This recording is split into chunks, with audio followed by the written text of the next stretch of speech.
Starting up. Starting the stream up. Monday Night Knicks. The free agency post-mortem show. CP from Knicks Fan TV. My man J.Ellis from the Nick of Time show. If you're a diehard Knicks fan who likes to talk about Knicks news, Knicks rumors, and post-game fan reactions and analysis after every game, hit that thumbs up button, subscribe to the channel, and hit that notification bell. This is the home of the diehard Knicks fan, #1 show on YouTube for the fans, by the fans. Now, J.Ellis. Yeah, man. You always seem to miss the important events. Dog, it's all good though, man. Family first. Family first. I'm not gonna lie, Dan. Like, I want to be here for like every show. Yeah. I don't end. I mean, besides meeting Moke, because I would love to meet Moke. I don't envy getting the live reaction. Yeah, it was a rough one, man. I did about 3 hours last night. I'm tired, but it was important. It was the most important off season in our history, and we caught a rude awakening, bro. That's just how I see it. We caught a rude awakening, and now it's time to go to work. But give me your reactions, man. I talked a lot yesterday. Give me your reactions on everything, and let's put this thing to bed. Well, first and foremost, I was having phone trouble, so I got all my news in like big chunks. Yeah. So I saw my news. This is like KD's going to the Nets. Dolan isn't going to. I got all that shit back to back. Randle's. I was like, what? I was like, yo. So it was like a lot of me being depressed. Yeah. And it's random screaming while my girlfriend was like, are you okay? It was a rough day, man. It was a rough day. But like after the sleep and then waking up to the news and then seeing the Bulls report of saying the Knicks never got a meeting, it felt a little better than a little bit. You know what? And that's the thing we really gotta correct people on, because there was so much mass hysteria when ESPN and Ramona Shelburne and them was like, oh, Dolan didn't want to offer him the max. And so many people got on blame Dolan, this, Dolan, that, Dolan. It was such lazy thinking to me, man. Such lazy thinking to me. Yeah, I was saying the same thing. And I was talking to a couple people off the bridge. Like, yeah. To be honest, when I saw that news, I was like, yo, Dolan really messed us up. Right. Like, that's my first thought. But then after I found out, I was okay, I got the whole story. I was like, all right. I felt a lot better. I felt more like, all right, we just missed because the Nets had a better record. And we're not there yet. But as long as we don't do anything stupid, like max out Tobias Harris, which we didn't, as you can see, right, by all the filtered in, then it's still all right. If you remember when the KP trade went down a few years ago and everybody was depressed, I said, well, look, now we're really in the running for 2 max free agents. Yeah. And the worst case scenario is a slow rebuild. And right now, this is the worst case scenario. And the worst case scenario really isn't that bad. The worst part really is taking all the jokes from. It's the media hit. We knew it was gonna come. It's the media hit. Yeah. I was all right, man. I'll tell you one thing. I was all right. Like I said, I tell you guys all the time, I don't watch. My man hit me like, yo, did you see Stephen A's rant? No, I don't care. I don't care what Max Kellerman has to say. I don't care what Matt Barnes has to say. I don't care what any of the talking heads have to say. Because at the end of the day, this guy took... We should have already known. We said this. We don't know what he's thinking. And we should have already known from the time he went to Golden State to now this. It's not about public perception. The dude does what he wants to do. And the bottom line is we have to respect the fact that we took the Nets for granted. We took what they built for granted. And we took for granted the fact that, we just want to rely on our name and the brand and this and the third. These guys don't care about that. It means nothing. It means nothing, J.Ellis. He wanted to live in New York. and he wanted to play for a team that's in a better position to win. Bottom line, we got to accept that and take the L, man. Yeah, bottom line is we had 17 wins. I felt like if the Nets had 44 wins and the Knicks had 44 wins, then I think they would have chosen the Knicks. Yeah. But in reality, if Kevin Durant was healthy, in my heart, I believe he would have chosen the Knicks. Like, and that's just in my heart. I don't know if that's for a fact. I just believe he felt like he would have had the cachet to either attract another free agent by himself or be like, yo, pull LeBron, carry the team by myself, and wait for somebody else to get here later via trade or whatever. He wasn't coming here to save the team. Like, and that's why I was always wondering, like, what is it about us that makes it? You heard me say it, bro. I'm not just making this up. What is it about us that would have made this man want to come here? There was nothing appealing about it. Yeah, we have the future pieces. We have the future assets. Yeah. Golden State could have gave him more money and a quicker route to the chip every single year. Yeah. The Clippers, that I didn't see. And the Nets gave him what he wanted. He wanted to come to New York. He moved everything to New York. And they give him a team that's a chance to win. He could play with his friends. The KD and Kyrie thing was true. They wanted to play together, clearly. Yeah. And once the Nets shipped out Allen Crabbe with that draft pick, that's when they became a force to be reckoned with. Yeah, and Pooch said it. We saw Pooch at Barclays. He said it, bro. Go ahead. Yeah, ironically, like the day we got RJ was, everybody was happy for the Knicks, but at the same time, the Nets were kind of setting up when they started trading draft picks and players to clear up cap space. And it was like, wait a minute, all of a sudden they had the second most available cap space for definitely like $2 million short of what the Knicks had. Right. So that was an uh-oh sign already. Yeah. You know what I mean? Once they got into the game, we should have respected it, but we didn't because we went on this little brother stuff. I was guilty of it. We always, just trash talk and bragging rights, braggadocio, all of that. I said they were a threat, but I got talked off the ledge. I should have stuck to my guns. I should have stuck. We didn't think that there was any way possible that these two dudes could walk into our backyard and say, you know what, I don't even need a meeting. I know exactly what I want to do. Yeah, I mean, at the end of the day, it just seemed like the TDs were here. I felt like things were set up perfectly other than the winning. Yeah. And that's really what it was. That's it. Everything was set up perfectly except for the one. That's it. But see, here's where the media thing is crazy though, because they set it up like KD made his decision based on the fact that we didn't want to give him the money, and that's not what it was. And that's the timing of when they put that out was meant to make us look bad and meant to make Dolan look bad. That's what it was. The whole timing of the report was to make it spread like, oh, we didn't want to give him the max, and that's why he chose the Nets. No, he took less money to go to the Nets so that DeAndre could eat. That had nothing to do with us, man. Yo, CP, like today was the day when I was actually happy that we kind of do this Knicks, like speak directly to the fans, because the misinformation. Like we're so plugged in because we kind of like addicted to this, right? Kind of almost irrationally, that we see all the tea leaves, we see what's going on, and we know when it's bull. Even if we don't know that second one is bull, like we can just we get so much information, we can decipher when it's bull faster than most people. I spend half my day talking to coworkers, cousins, friends, telling them that was bull, and this is why A, B, C, and D. Yeah. All it was to incite the haters, incite the fan base, and rile them up. He was never even considering this. It had nothing to do with the offer.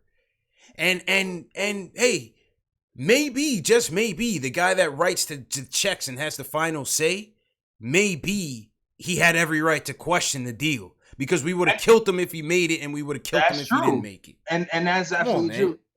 I don't fault him for asking for medical. Come on, man. Standard operating. We just killed them for doing the Amari thing with no insurance. And now we kill him for questioning this dude off the Achilles. Come on, man. And Woj even said, if they wanted to come, he would have made the deal. He would have gotten his arm twisted and he would have done it. Yeah, but it was all up to exactly. Like the front office would have convinced them, but we never got. Come on, man. Never got to the table. And like I still believe Fizz has one of the. He probably was one of the best salesmen there is, but he never even got a chance to sell.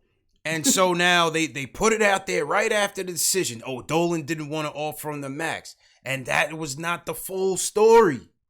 That was not the full story. Like, stop going for the low-hanging fruit and understand that just because we shed all this money and we're the Knicks, everyone's going to... It doesn't work that way anymore, man. It does not work that way anymore. We have to start fielding a competitive basketball team, and we're just getting started. So for the people that left and went to Brooklyn, we say goodbye.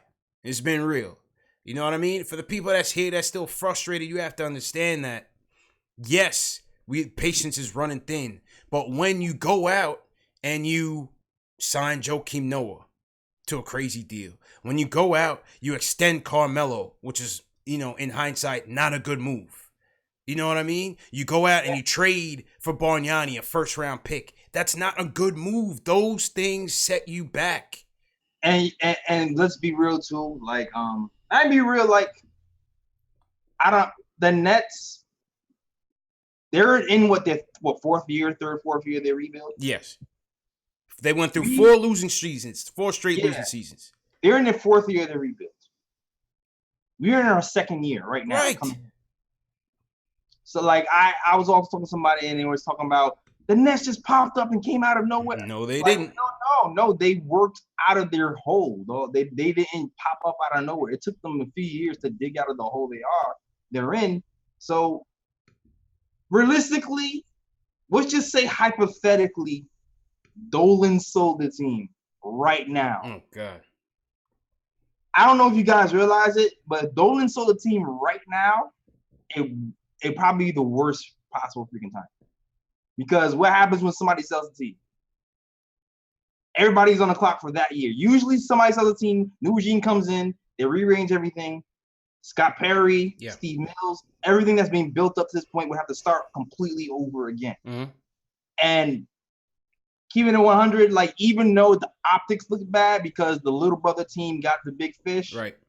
In reality, we still are on the right track. And selling the team right now would be a mistake. I believe it. And as long as Dolan keeps in his lane where he is right now, just on the sideline, not meddling, then I feel like we should just keep going in the direction that we're going. That's my thing, man. We're on the track. You have to let it develop. I'm not trying to sit here and throw Dolan bail and be his spokesman. Yeah, he made some mistakes. We know what those mistakes are. But I feel like that the hate just goes way too far. And then you got people sending me petitions like, "Yo, sign this, dog. We gotta get Dolan." I'm not signing. Like, no, bro, that's a bad idea. I'm not Stop signing. Stephen A. Stop it. I'm not signing no damn petition to ask a billionaire to sell his team. That is the most ridiculous thing I've ever heard. Like, use your energy elsewhere, man. You know what I mean? Go raise some money for some less fortunate people on the street. You talk about petition. I'll feel you, yo. I'm gonna just let you. I'm gonna let you guys on a little secret right now. This is you on Knicks Fan TV, listening to the Knicks Time Show. We are actual fans with invested feelings, with the real analysis and things like that. There's a lot of journalists that out there that I respect, and I actually respect Stephen A. and all those guys as well. But a lot of people just take takes for ratings and ratings only, man. Yes, entertainment. It's entertainment, dog. Like, they do to sell the team stuff, though, it's because it's popular and it's easy to push out and sell and click. You mention the Knicks and something bad, click. Everybody eats it, everybody shares it. Let me ask you something. Bro. Let me ask you something. You think in 2017, June of 2017, James Dolan picked up the phone and said, "You know what, Phil? I want you to draft this French kid because he's the man. Draft this kid over everybody else because I like him. This is what we need to do." You think Dolan sat there and said, "We need to draft Frank"? No! That was a mistake, and that's why Phil fell on his sword, man. Because probably this is what happened. After that happened, Mills went to Dolan and said, listen, man, I told this guy to draft so-and-so, so-and-so, so-and-so. We didn't want Frank, and this is what happened. And he's trying to trade Porzingis. And Dolan said, you know what? For the sake of the franchise, we got to get this guy out of here. I made a mistake. That's exactly what happened. I feel like it was really more the Porzingis thing than anything. He was like, oh, you trying to trade our best player? I'm going to try. I feel like that was the I feel like Dolan was trying to appease Porzingis from that point on and try to keep his best player, and that's why Phil was out in the first place. He was trying to save it. Listen, at the end of the day, the people he has picked, because he himself has said he doesn't know basketball. He's admitted that. And he's right. He doesn't know basketball. He puts people, and neither does he know hockey, but he puts people in, like Mills on basketball, Sather on hockey, that he trusts. And those people have, in the past, not made the right decisions, right? Let's look at Glen Grunwald, right? And we're going to get to the calls. Let's look at Glen Grunwald. He put that Knicks tape team together. You love that team, right? Melo, and he brought in Tyson. He brought in Rasheed Wallace, Kurt Thomas, Cam be back. Second team, very short. Second team in the East, right? Yeah. But then once they get embarrassed in Indiana, and he feels like Roy Hibbert is a second coming to Kareem Abdul-Jabbar, and says, you know what, we need the Roy Hibbert stopper. Let's bring a stretch forward here. Here's a first round pick, unprotected, and 2 second rounders. Give me Andrea Bargnani. That's not a good move. Nope. But that's not Dolan's fault. That's what I'm trying to say. But those are the things that hurt you down the road. Yeah, man. Those are things that hurt you down the road. Like he trusted the wrong people. I mean, that's really his biggest fault. If it comes to the building basketball team, he's not physically calling these people, He's not calling the shots. He's hiring the people right now. He's hiring the people. Right now, I feel like he has the right people in place. I trust Perry, man. I trust Perry. But he just got here. And that's the thing. He just got here. Scott Perry's not going to mortgage the assets, at least from what I gather right now. Right. He's not going to mortgage the future. He's not going to make those silly gambles. Now, some of these free agents signing, I actually love all of them individually. Okay. I don't know if we want to get into that. Let's get into that now, man. The new guys, because this is what the show is really about, man. It's about the new guys, man. So we went out. Now, we didn't get our 2 top targets, but we got Julius Randle. We got Taj Gibson. We got Bobby Portis, Reggie Bullock, Wayne Ellington, and Elfrid Payton minus the haircut. He trimmed it down. I was able. Spray logo it was much easier for me to get the graphic to fit. I didn't have to you know what I mean, cut all around. It was real flat top. So we got Elfrid Payton. All right, so let's do our quick reactions to that, and then we'll get to the phones. What did you think about it? Okay, first and foremost, Julius Randle has been the one that's been reported the most. I feel like most Knicks fans wanted Julius Randle. Very, very good upside. He did some things for the Pelicans when Anthony Davis was down. I don't remember the stats off the bat, but I know you have the graphic. Yeah, 21-8, 52% from the field as Julius Randle. 21-8, 21-8. We talked about him. You know all about his stats, man. Underrated passer. Defense needs to be kind of talked up a bit. Right. People say he has quick feet, so he'll be able to defend on the perimeter if he's motivated, but so far he hasn't shown that. But maybe Fizz can get something out of him. But on the offensive end, he should be fine. Yeah. I mean, look, I think, listen, we needed a 4. As we said, we needed a 4. He's very versatile offensively. I thought he came off a good year with the Pelicans. And he's young. He's 24 years old. He's still young, man. So this is a move that, listen, you could have your potential for a long time, and it's a friendly contract deal. The pro to all of these contracts is that we kept the cap flexible. Most of these guys are damn near on a 1-year deal tryout. You got Julius on a 2-year because he has the most potential out of these guys. Julius on a 3-year. He's right. He's on a 3-year, but with a 2-year option, right? Yeah, 2-year 3 years partially guaranteed or something like that. Right. So I say I give that a B plus. I give that the Randle signing a B plus. Okay. Bobby Portis. Another move that was made. Mm-hmm.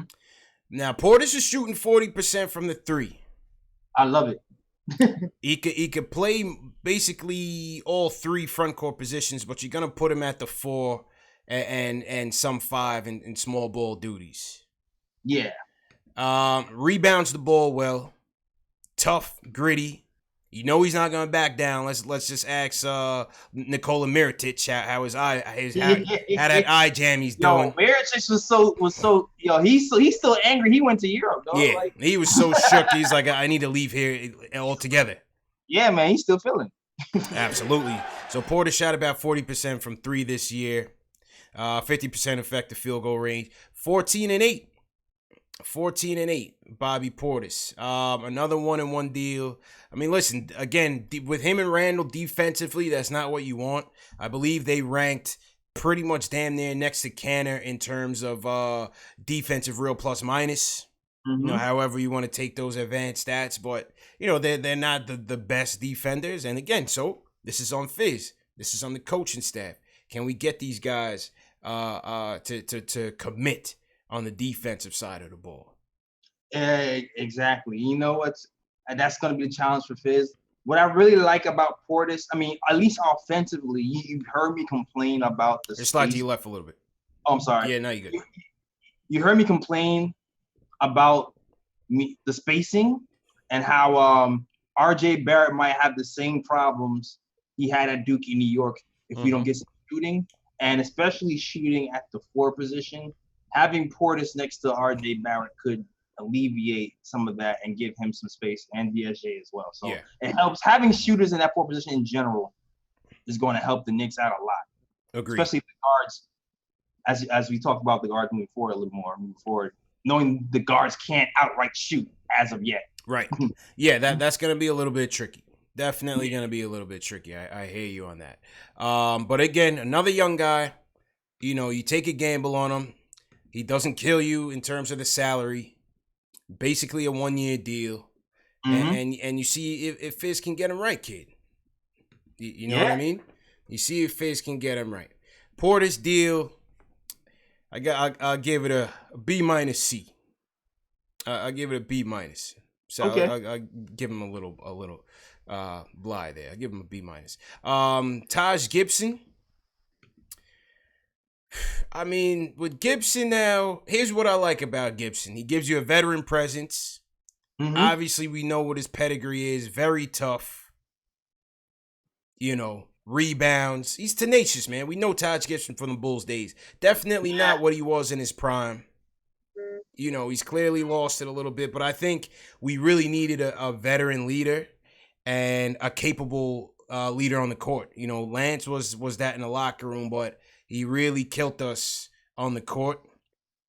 And Gibson, yeah, again, you overpaid a little, but you had to hit that cap. You had to hit that number. So, you know, it is what it is. I think it'll end up paying off in terms of just having that, again, that veteran presence on the floor, defensive minded. Yeah. You know, he's going to be out there communicating. He's going to help Portis. He's going to help Mitch. He's going to help Randle. So I think that was a savvy move, honestly. Yeah, I really like Gibson as a vet. He, like you said, he named all of his good. Little known fact, I actually before I was in graphic design, motion design, whatever, I was a mover. I actually worked with this dude who claimed to be Taj Gibson's grandfather the year he was drafted. Nice. And he was telling me about Taj Gibson, and I know he wanted to be a Knick at one point. I know he's thought about being a Knick at one point. So now that the Knicks have slightly overpaid him, welcome to the New York Taj Gibson. Now that the Knicks do what they do best, but he'll slide right in, man. He'll slide right in. And I hope you mentor our bigs like Mitchell Robinson, and you put on one for the city. I know he's a Brooklyn guy too, so absolutely. Could be weird, but he's here with us. So that's right. Hey, we got over 1,400 people in here right now. I'm hoping I'm looking correctly. Salute to everybody watching. Just had to interrupt that, J.Ellis. We got a lot of people in here. Hey, all is not lost. I don't know if these are people that feel sorry for us or these are people who are believers. But we welcome you to the chat. Either way, welcome to the show. This is for the diehard Knicks fan, but everybody's welcome, baby. And if you haven't left for Brooklyn, hey, even more welcome, man. Hit that thumbs up button. We got 160 likes right now. Let's get to 500 likes before we get this thing over with. If you guys are new viewers, it got to be a ton of new viewers. Hit that hashtag new. People, you know what? Let me slow down my chat as well because my chat is going crazy right now. my chat is going wild right now. Let me slow that down. I got to put in slow-mo mode. Sorry, people. Let's slow that down. Okay. All right, so that's Taj Gibson. Again, I like it from a vet leadership standpoint. We needed that, J.Ellis. We have none right now. Yeah. The longest tenured Knick is Frank Ntilikina, and that may not be for long. Well, when we talk about the next side, I mean, depends how you look at it. We'll see. Yeah. You might be right. You're very possibly right. Absolutely, man. Shout out to Big Jant 61587. Welcome to the show. Aaron Rowe, welcome to the show. What's going on? None of your business. Welcome to the show, man. Oh yeah, somebody said I said slightly overpaid Taj Gibson only because of the years. You only gave him 2 years, and it's a team option for the second year. So I'm not crying. I'm not crying over slight overpays if it's not long term. You know what I'm saying? Right. J.E. Dancer, what's going on? Hashtag new. Mr. Point Guard. Hashtag new. What's going on? All right, let me just slow this chat down just a slight tad more. Sorry, people. I know you guys want to rapidly react, but we got to slow this down a little bit. There's a lot of people chatting. All right, so we went through Taj Gibson, Portis, Randle, Reggie Bullock. Reggie Bullock, come to the stage. Now, this is, listen, we tried to address another area of need in three-point shooting. Yeah. This guy's a career 40% three-point shooter. Now, last year with the Lakers, his numbers dipped a little bit. Dipped a little bit with the Lakers. But 2 years ago with the Pistons, he shot damn near 45% from three, J.Ellis. I mean, those are good numbers. The Knicks did like him coming into the draft a couple of years back. They did like him as a potential, 3-and-D guy. So, here's a guy off the bench that could spread the floor, as you said. We were in bad shape in terms of perimeter shooting, man. We had none. So now we got a few guys who were pushing 38, 40% from three, which is a key considering we were damn near last in the NBA in three-point shooting. Right. Yeah, so I mean, I don't think it's a bad move. I don't see it as a bad move. I'll give it a B-. He averaged about 9 points a game last year. Let's see if we can get him at the rock in his spots. Yeah. Run some plays for him. Especially if you're talking about he's playing small forward. So we talked about having Knox, and it seemed like we were kind of thin at small forward a little bit when it comes to at least the veterans. Mm-hmm. So he can help Spill Knox and get some three-point shooting from there, And just for context, too, you talk about three-point shooting, he shot 38% in 2016. Right. 44% 2017, and before he was even traded to the Lakers, he shot 38%. As I told you, when DSJ got traded to the Knicks, his numbers dipped. The same thing happened to him when he hit the Lakers. You got to get acclimated to a new team. You got to know the system. A lot of variables. So, I think he'll be fine with a full summer and training camp. He'll be able to spread the floor for the Knicks. Yeah, I mean, listen, you have to take a chance. There wasn't that many three-point shooters. J.J. Redick went to the Pelicans. Right. Mm-hmm. I mean, Mirotic left. Yeah. That there wasn't too many great 3-point shooters out there, man. I think this guy's Bogdanovich went to the Jazz. I thought Utah had a good free agency first day. Utah definitely added some talent there. I like Bogdanovich was on our free agency top 10 list. Yeah, he was. So we take a chance on Bullock. Why not? Why not, man? And then another guy, it's similar. Let me just fix my highlights here. Wayne Ellington come to the stage. Yep. Wayne Ellington back for his second tour with the Orange and Blue, J.Ellis. What'd you think on Wayne Ellington pickup? Another guy. He's another guy. There's a theme happening right here, CP. Yeah. Shooters, man. more shooters, another guy who can help spread the floor, something that the Knicks sorely miss. We got so many shooters, though. I hope they bring my guy Dotson back. They better stop playing. Yeah, I mean, I would imagine Dot being back. I don't see why Dotson wouldn't be back. But It's only $1 million pick up, right? Yeah. 1.6. Yeah. Now, listen, Ellington had a pretty decent year with Miami. Now, don't sleep on Ellington, man. He had a pretty decent year. Let me pull up his numbers. Let's pull up Wayne Ellington's numbers right now. Yo, did the Knicks ever trade for him and he never ended up playing? They did. He was a former Knick in Wayne Ellington. Like on paper, right? Like I remember reading his name in some. Yeah, I don't recall him getting a game in with us. Yeah, but he was traded for and then like released or something. Yeah, shot 37% from three. You know, not the greatest. 40% overall. Yo, thank you, Kristen. See, this is why I love the chat stuff. They give you instant information when you can't remember stuff off the bat. Let's see. It doesn't look like he didn't play a game for the Knicks. No, he didn't play, but he was traded. He was in a trade. Yeah, Kristen, we had Wayne Ellington back from the Dallenberg Calderon. Yeah, that's right. The Dallas trade. Yeah. The Dallas trade. But he never played a game. And I remember looking at him, oh, we need shooting. This would be dope. And then he got released. That's right. Looks like the best year he had from three was damn near 7 years ago. Memphis, 42% from three. Or Dallas, about 42%. Yeah. It's all right. Yo, I think we cut him for did we cut him for Sean? Remember that dude that was with him for like 1 year? He was a one. He was like a one. Who was the Sean? Yo, we got so many like. Who? Sean Williams? Yeah, Sean Williams, 3-point shooter. Yeah. Oh, did we cut him for Sean Williams? No, Sean Williams was a few years before Ellington. Oh, okay. I'm mixing the time. Sean Williams was a few years before Ellington. Okay, I give Ellington a C+.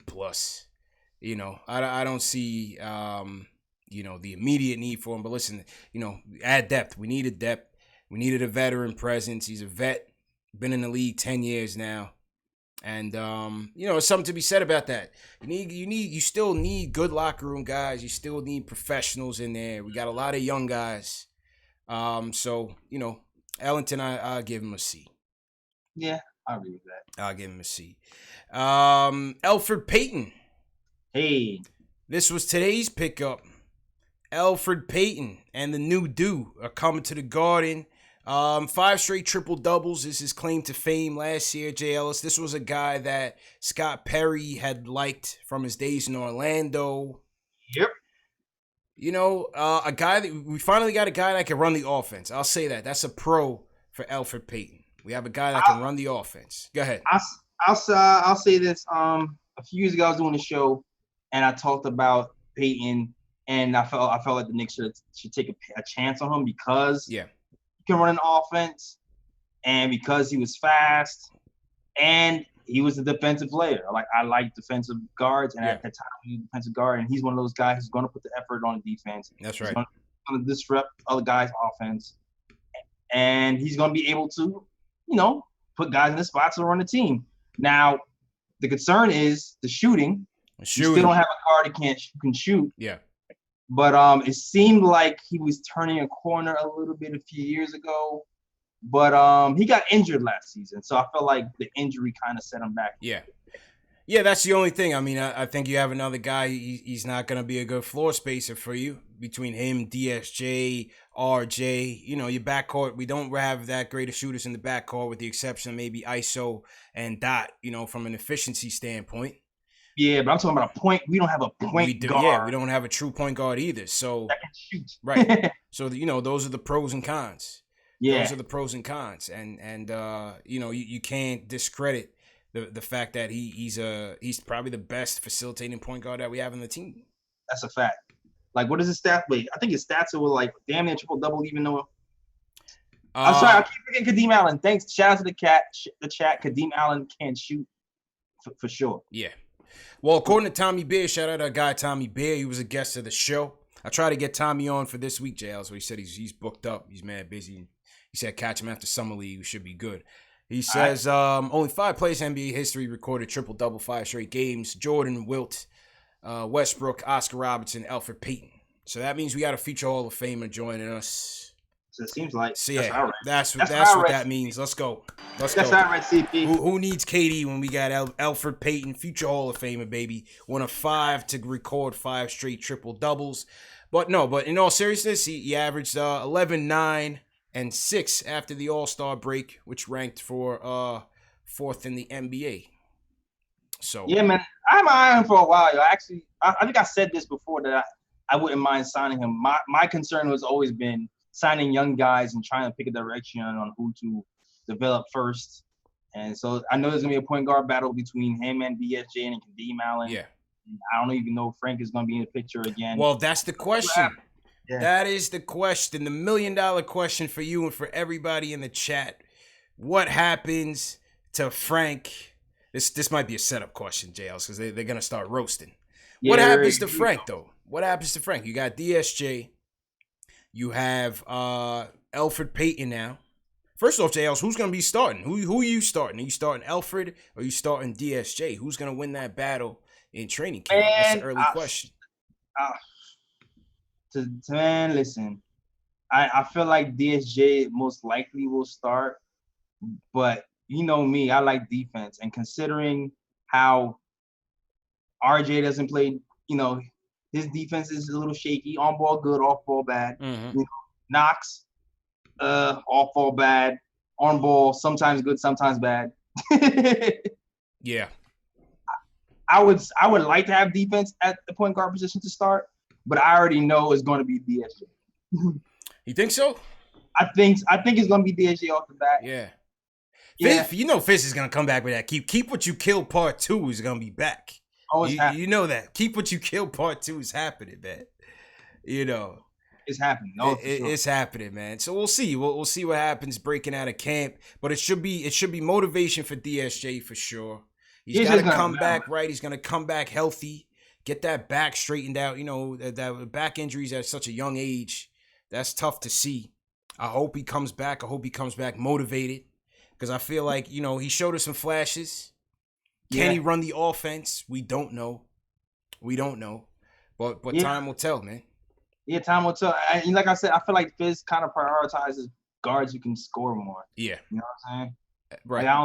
Like, I know they saying he preaches defense and stuff, but I feel like he's going to prioritize scoring more. Well, hey.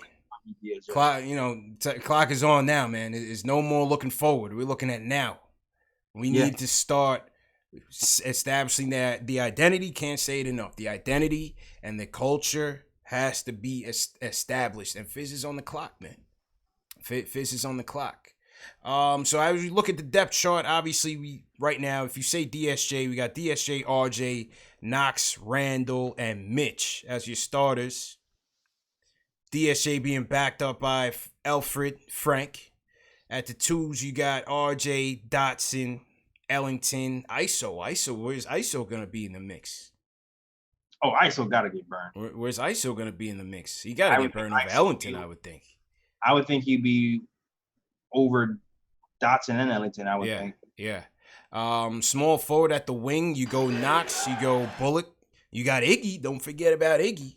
Yeah. we'll see, man. I'm worried about my guy Dot, yo. I'm worried about my guy Dot. Well, hey, you got to show and prove, man. At the 4, you got Randle and Portis splitting time at the 4, and then you got Taj backing up Mitch at the 5. I like that front court. Yeah. I like that front court. What do you guys think in the chat about that front court? I want Portis to be a good defender so bad. Yeah, well, that's going to be on Fizz, man. That's going to be on Fizz. Well, let's get Go ahead. What'd you say?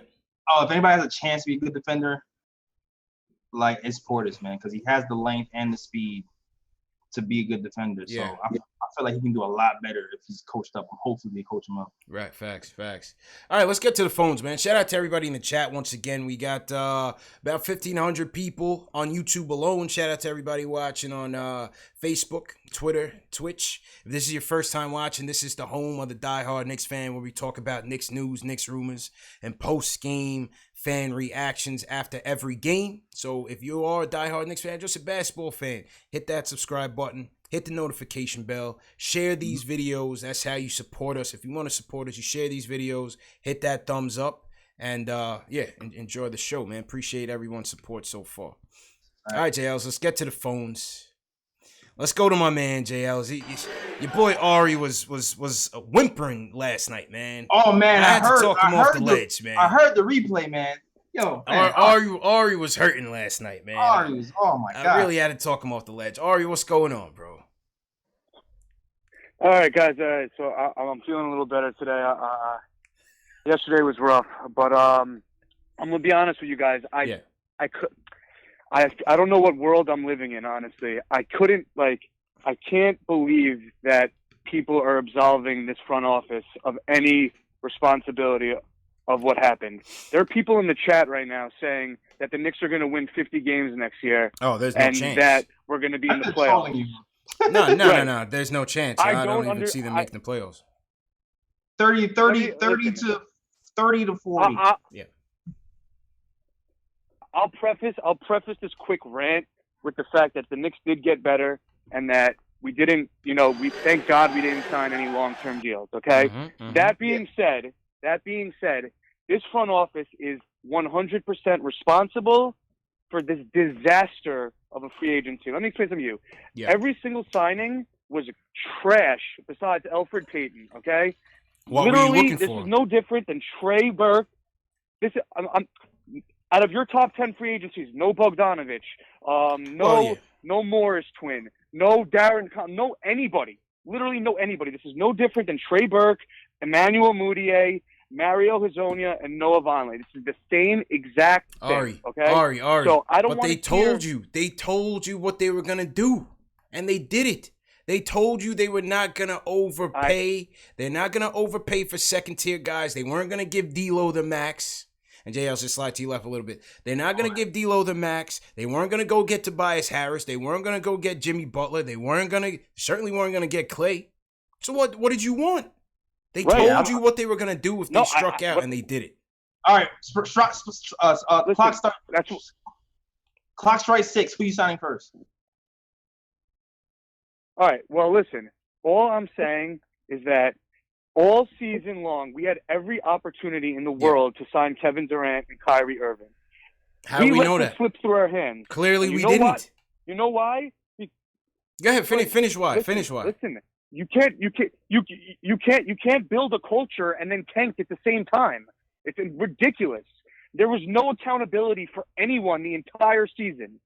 Every time the Knicks lost, what happened? Kevin Durant wanted to go to the Knicks in the beginning of the season, and then they lost the game. Then they lost another game. Then they lost another game. Then Dolan bans the fan. Then they lose another game. Then they lose another game. Then Dolan gets fined $50,000 for not letting the Daily News come into the post game. All right. Then they keep on losing again, and the Nets keep on winning and winning. I don't think you guys realize how big of a deal this is. If you're 10 years old and you're growing up in New York City, you're going to be a Brooklyn Nets fan right now. Yeah, that's 20 years from now, half the city is. So it's not. We just legitimize the Brooklyn Nets as a destination. No, we didn't. We legitimize them. So what happened when they got KG and Paul Pierce? What happened when they got KG and Paul Pierce? You gotta understand. That was completely different. They were at the end of their career. But everybody thought that was their big three with Darian and everything. Everybody thought the Nets were taking over. They had the cover of Sports Illustrated. They were the talk of the town, and it all went into the garbage. All these kids coming up now are either LeBron fans, Golden State fans. No, none of that is gonna change. None of that is gonna change. No, what I'm saying is that the precedent is now set for big-time free agents to go to the B squad. The same way LeBron set the precedent for the big three and super teams, now future superstars are going to look at the Brooklyn Nets and be like, you know what, this is actually a destination I could go to in the future. And to suggest that it's not is ridiculous. It's naive. But where's the money going to come from? You know what I'm saying? Where's the money going to come from after you pay Kyrie, you pay KD, you're going to have to pay Dinwiddie, you're going to have to pay LeVert? I'm talking 10, 20 years from now. Oh, come on, Ari, man. Come on, Ari, man. Come on, Ari, man. Come on, Ari, man. 10, 20 years down the road. Listen, everyone's telling us to be patient and all this stuff. And these Knicks fans that are always giving the benefit of the doubt to the team being delusional because we love them so much, they're not doing justice for this team. You know, David Fizdale going after every post game and saying, you know what, they got to go through their lumps and smiling is not doing anything. That's not setting a culture, okay? Kristaps wanted to leave.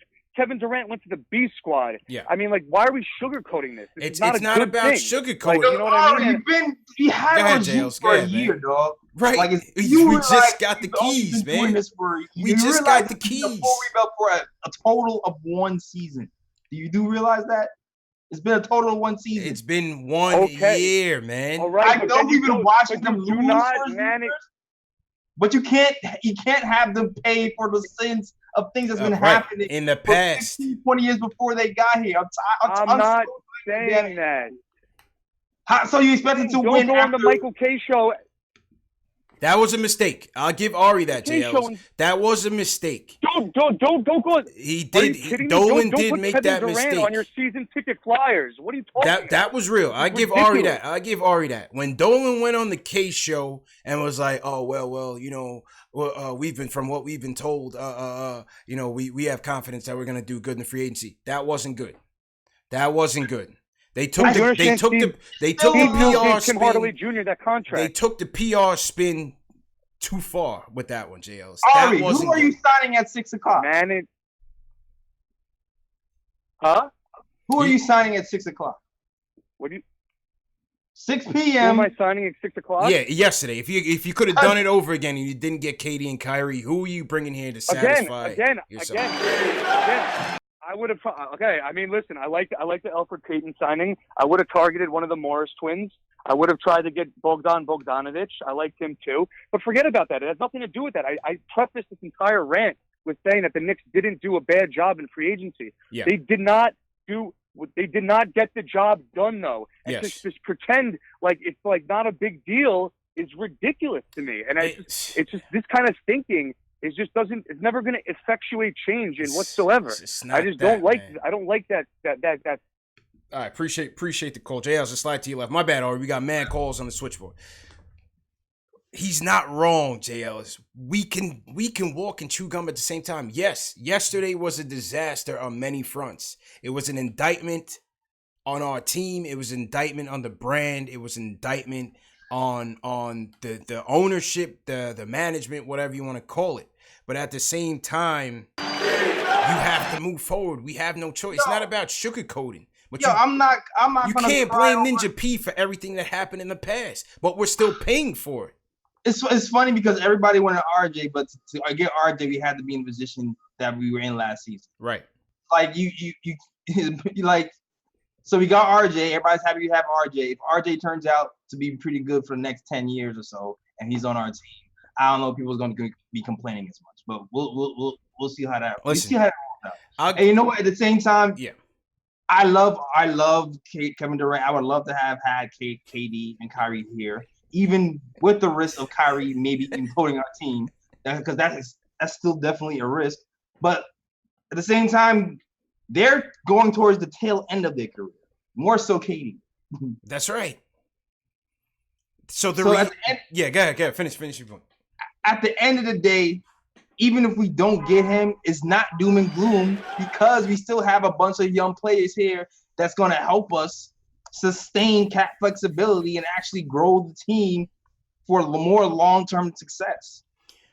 We were not realistic in understanding that these people don't care about saving the Knicks.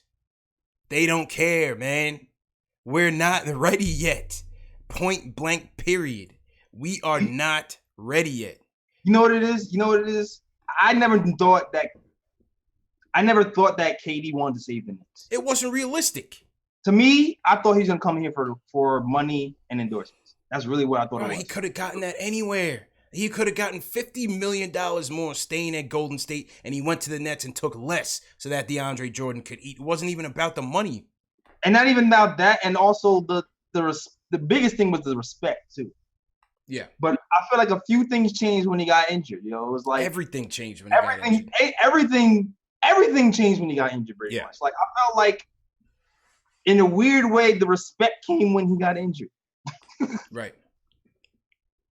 So it's like that thought that I have to move somewhere and carry a team by myself. I don't think it's as big as his mind as it is now. And I was watching something else that said that him and Kyrie might have something planned to come out together. I think was it did you see that, CP? I didn't, but what I did see when they leaked the Kyrie thing on Saturday, all these people was like, oh, that means KD can't be going because he wouldn't be, following somebody else's coattails. Like, why wouldn't he? He just played 3 damn seasons with the best damn team in the league. Why Because wouldn't we all thought he was trying to. I'm sorry. No, go ahead. Because we all thought he was trying to do his own thing, but yeah, he was trying to change that narrative. He was trying to change the narrative. Get away from that narrative in Golden State. Facts. So that's why everybody believed it. Facts. And we're gonna get to the calls. We got mad calls. Salute to everybody in the chat. Hit that thumbs up button for you boys. I just feel like you can't compare. If we're being realists, you can't compare a team that won 40 games and made the 6th seed in the playoffs to a team that won 17. Regardless if they were intentionally tanking games or not, we did not have the talent to win.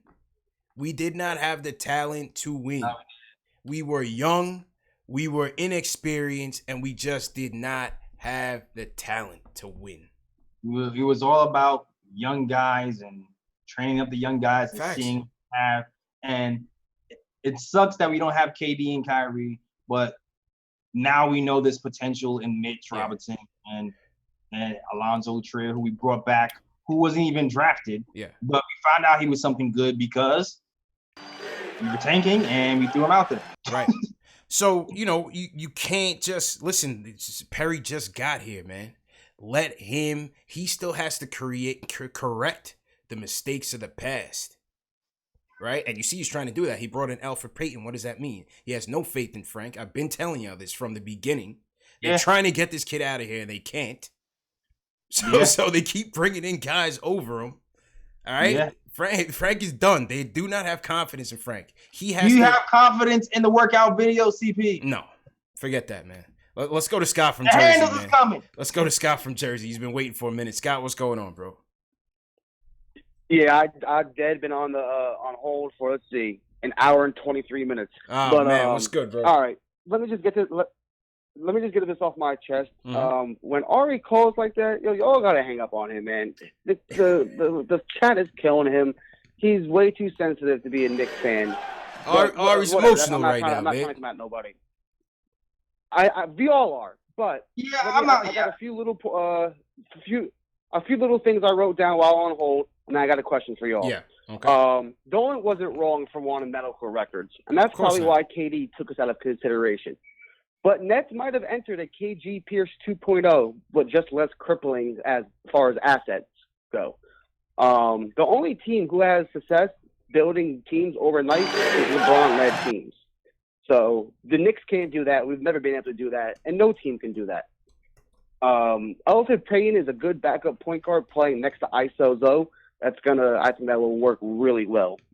Taj Gibson is a good role model for Randle's defense. Agreed. They're built the same, almost. They're 6'9", 240 to 250. Maybe Randle can, learn some defense from him, and hopefully he'll be the DeAndre Jordan to Mitch last year. Mm-hmm. We didn't overpay Randle. We gave him around $20 million a year when a dude like Russell, who did just about as much as he did, just got a max at $20 million per year. And all the players we signed all got team options. Yeah. I haven't seen anyone really mention this. Mm-hmm. In I'm not banking on 2021 free agency or nothing like that. I don't care. Mm-hmm. But if we do develop a winning culture and players like Mitch, RJ, Knox, and Iggy develop or whatever, we will have 60+ mil cap going into that with our future draft picks. Right. That's why Brooklyn got KD and Kyrie. They built a culture, a winning culture. Yep. In 2 years, we show people our players have developed, and we have that cap. I can see players actually wanting to come here and not just off the lure of New York, and the Mecca. We have to earn it. Well my said. last question for y'all. Yeah, go ahead. Yeah, and my last question for y'all is, all right, all these players we have signed plus the kids we had already is at 14 players. Mm-hmm. That's not including Kadeem Allen and Chris Wilkes' two-way. Mm-hmm. Who do you think's not dressing? Because we can only dress 12 dudes a night. Frank. Probably. I think Iggy definitely. Iggy's gotta earn his way on. Iggy, maybe Frank goes back down to the G League for a little bit. Or it could be Kadeem. I don't know, but could be Kadeem as well. There's also one other vet there's also one other vet. Well, there's 14. You can only bring 14 people to the game. 14, yeah. You can only dress 12 of them. Right. And that's not including Kadeem and Chris Wilkes. Yeah. Who's besides Frank? It could be Dotson and Iggy. Yeah, besides Frank and Iggy, there's no one in the front court because we need all those guys. It's gonna be somebody in the back court. Maybe Bullock, or maybe Wayne Ellington on some night. It could be Ellington. Ellington. I mean, we don't got a lot of good wing depth, but there's a lot of wing depth all of a sudden. Right. Yeah. I would say Iggy for sure is one, and probably Ellington and Dotson maybe. Yeah, probably Dotson. Yeah. Damn, but already. I love all these deals. I could have did without Taj Gibson, but I understand it. But besides, but I love all these deals. We're paying Taj the same thing we paid Lance Thomas this season. So, and Lance Thomas for locker room presence, $10 million a year is nothing. Yeah, as you said, we needed that locker room presence, man. We needed that locker room presence. Yeah, and everyone else, most of the players that will be playing this year, I don't think there's one under 25, 27 is the oldest, and that's Bullock, and Wayne Ellington are 29. Yeah, still young. Who might not even dress. Still young. Yeah, very young. We're gonna have the youngest rotation starting in the league this year by far. Probably, man. Appreciate the call, Scott. All right, brother. Hang in there, man. We got Scott waiting for a minute, man. Yo, man. Okay, so Craig is telling you to check Twitter, Knicks Twitter. Yeah, but I'm reading something that said Jay Williams went on Zach Lowe. Yeah. And said a few things that swung Kevin Durant to Brooklyn. And it was Kyrie in the quotes, Williams said. Let me pull that up. KD loves Sean Marks' Nets facility and was impressed by the franchise. Exactly what we just said. Not that Dolan shortchanged them. Yeah, it had nothing to do with the contract, bro. Nothing to do with it. It had nothing to do with the offer. The Nets were in a better position to win right now, and they won him over. Yep. That's exactly it. And yes, you can knock us for it, but a lot of that is from the past, and we got to clean that up. Yep. And it's going to take time. It takes time to do that. It's going to take time to clean up that mess. It takes time to do that. Look what Sean Marks had to do to clean up Billy King's mess. It didn't just happen overnight. Yep. It didn't just happen overnight. It had nothing to do with deciding to tank or not. We didn't have the pieces, man. We're not a good team, Ari. It has nothing to do with whether we decided to tank or not. First of all, the tanking thing, it's either you're good or you're not. You know what I'm saying, J.Ellis? You're not going to throw games. Players don't throw games. Either they have it or they don't. I feel you. It's funny because I heard a caller say yesterday on the show about there's something going on. There's some secrets. Yeah. That no one knows yeah. There was one caller like, what's going on at the Garden? There's something going on that we don't know about. I was like, my man, it's not that complicated. They're better than us. They're better than us in all facets. Somebody said CP, look at Mitch's shirt. Is Mitch wearing a I'm trying to find it, man. What's everybody talking? Tell CP, look at Mitch's shirt. There we go. Mitch pulls up to Summer League with the Mitch Please t-shirts. Let's go, baby. Let's go. That's my boy, J.Ellis. I told you Mitch is the homie, man. There you go. Mitch Please t-shirts are in the video description. Shout out to my boy Mitch. Always repping. You can get yours too for a good price. Hit that video. Hit that link in the video description. Quick promo. Shameless plug. There it is. Oh, matter of fact, and I'm rocking the Mitch autograph. You know what I mean? Mitch is the homie, man. Mitch is the homie. Shout out Maya. Shout out Mitch. But yeah, you guys can get yours in the video, in the descriptions in the bio, in the video description. Mitch pulled up to Vegas with. It's on the official Knicks Twitter page. It's on the official Knicks Twitter page. Holy cow! The brand is strong out here. Yeah, man, that's my guy. So yeah, I'm gonna be pulling out to Vegas on Friday For those of you that will be at Vegas Summer League, we're organizing a meetup this Saturday, 3 p.m. out there in Vegas. So stay tuned. Those of you on the channel, on Twitter, on Facebook, Instagram, we're going to put the announcements out there later this week. Terry's working on the flyer. So, yeah, we got a big Knicks fan meetup going out there in Vegas, man. But salute to Mitch on that one. All right, let's go to the phones, man. Got a ton of calls we want to run through. Chad from Atlanta is up next. He wants to talk about the rebuild. And Chad, how you feeling, bro? What's going on, fellas? Chilling. J.Ellis, what's going on? Feeling good, man. How you feeling, bro? I'm actually good. Even after the news, I got no negative texts because all my friends, they know how I am about these quick fixes. I was against the Melo trade. I was against the Melo trade. That Bargnani trade was stupid. I didn't really have no expectations of getting KD. When I started seeing the reports of like Wayne Ellington and Bullocks, Randle, it was either two things. It was either they were going to get KD and it was going to put some young vets around him to maintain for that one season, or they already was like, I'm not messing with KD and we're just going to go this route. And now the reason why you can't kill Scott Perry and Steve Mills at this point is because they are keeping their word. They haven't given any long-term contracts or overpaid any second-tier, quote-unquote, max free agents. So that's one. Number two, you got to remember, it is the Knicks is a business, and they got to sell themselves and sell it to the fans. And like, oh, we're going to get a big fish. We're going to do this and that. That's what they have to do. But they were doing their due diligence by trying to find, other pieces that they can use for the rebuild. So I'm not upset. I'm optimistic. We finally got a chance to actually do it the right way. Build through the draft, build up our own assets, possibly flip them later for big stars, or if they turn out to be somebody we keep, we can do that. Okay. That's how I feel about the whole rebuild process right now. All right. Well said, Chad. Appreciate the call as usual, man.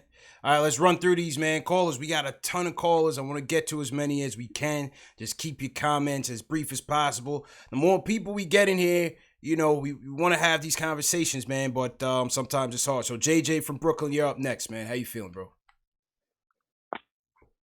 Yo, what's going on, guys? How you guys doing, man? Chilling. How you feeling, bro? Pretty good, thanks. I just want to say, I think the moves we made, specifically Randle, I think it was a terrible move just because we're going to have Kevin Knox and Randle guarding the 3s and 4s. I mean, that's probably the worst forward. Yeah, it's gonna be tough. I mean, it's gonna be tough. But I mean, where else did you want to go? Anywhere. But Randle. I mean, we need shooting and we need defense. We are the worst shooting starting five, the worst starting five defensively in the league. It's not even close. I mean, the thing is, though, JJ, it's hard to get quality two-way players, man. It's hard to get quality two-way players, J.Ellis. Yeah. You're either giving up one or the other. You're either giving up one or the other. Usually, especially if it's not top tier, you're giving up one or the other. That's pretty much what it is. Yeah. Zay in the chat said you got to play team defense. Well, that's on the coach. That's on the coach. Go ahead, JJ. Can I say one more thing? Mm-hmm. Yeah, also, I was going to say I know it sounds stupid saying, want to wait for free agency again, but I'm happy they only give him 2-year deals because, looking ahead in a couple of years, that free agent class is pretty ridiculous. You got Paul George, Beal, Greek Freak. I mean, JJ, I know man, it sounds dumb JJ, because we're going to miss out again. I can't do it again, bro. I can't do it again. Appreciate the call, bro. That's what they're doing, though. CP, I can't. I know you can't. No more, bro. I know you can't, but everybody expires in 2 years. I'm just letting you know. I'm good. I'm not worried. I'm not chasing Cole Anthony. Don't tell me about Tank for Cole Anthony. Don't tell me about Greek Freak. Don't tell me about Giannis.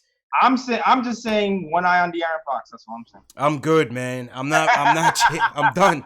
People, I'm tired, man. I am tired. Yo, somebody on Twitter was like, yo, Y'all should do a video to talk about who could be potentially trade targets in the next 2 years.